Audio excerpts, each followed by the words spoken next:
Hello guys, for today's video, welcome to my blah blah blah. Just got home from my transaction, but sad to see, but it's okay. Hindi naman nagbibigay ang Diyos, ang Panginoon, ang Ama ng problema sa bawat nilalang, sa mga hinirang niya. Please slow down. Oh, okay. Hindi nagbibigay ang Ama, ang Diyos, ng problema sa atin na hindi natin kayang lutasin. Step by step, one by one, slowly but surely.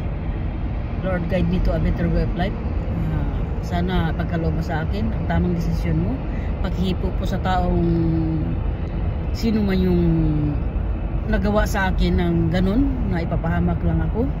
Sana po, Ama, pakihipo po sa kanang kamay mo na pakitanggal kung ano man yun.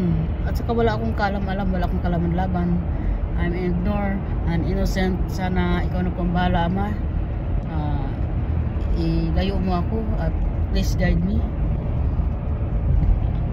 Andito ako ngayon, magsusundo sa aking alaga. Ilayo mo ako sa mga disgrasya, sa mga kalamidad, sa mga taong gustong puminsala sa akin, maglo-lockdown sa akin. To those people out there, I'm so sorry if I see bad things to you.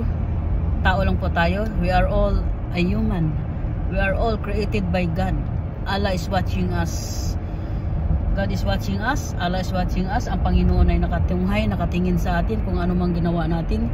What you do to other people. So God is revenge. He was yan ang kasabihan na ganti ng kalikasan.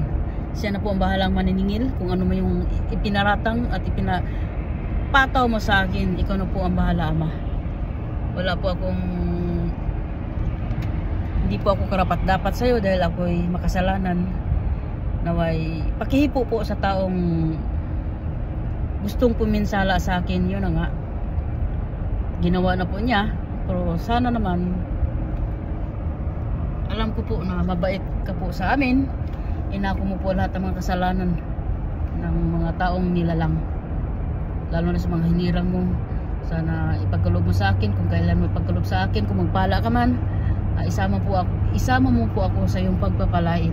At huwag mo pong kakaligtaan, huwag mo pong kalilimutan ang mukha ng iyong anak, ang iyong abang hinirang. Nandito lang po ako, nagtatrabaho ng maayos, nagtatrabaho ko ng marangal para sa aking sarili, para sa aking pamilya, para sa aking mga mahal sa buhay.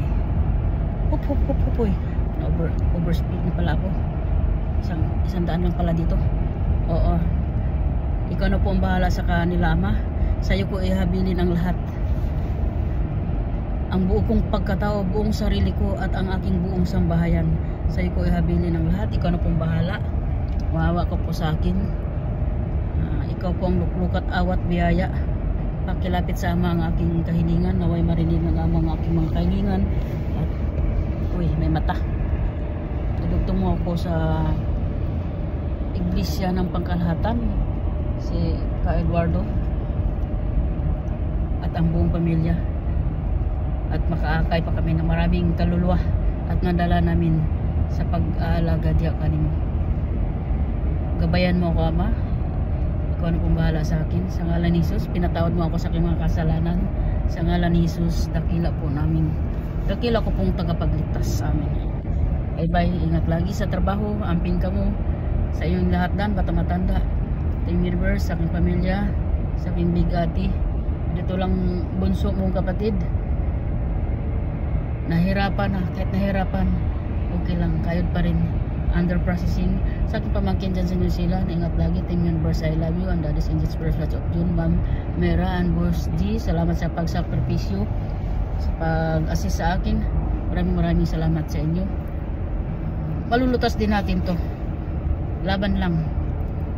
May Diyos na katunghay sa ating. So ingat po kayo lagi dyan. Nandito lang po inyong abang likod, isang anak na hampas lupang magbubukid. Patuloy po sa paghanap buhay para sa ikabubuti at saka para sa goal. Ama, ulitin ko po, ikaw na pong bahala sa sarili ko at sa aking buong sambahayan at sa aking mahal sa buhay, aking kabiyak, FG. Salamat po ng napakarami. Kay buti mo po sa akin. Kayo na po ang bahala. Bye-bye at ingat lagi.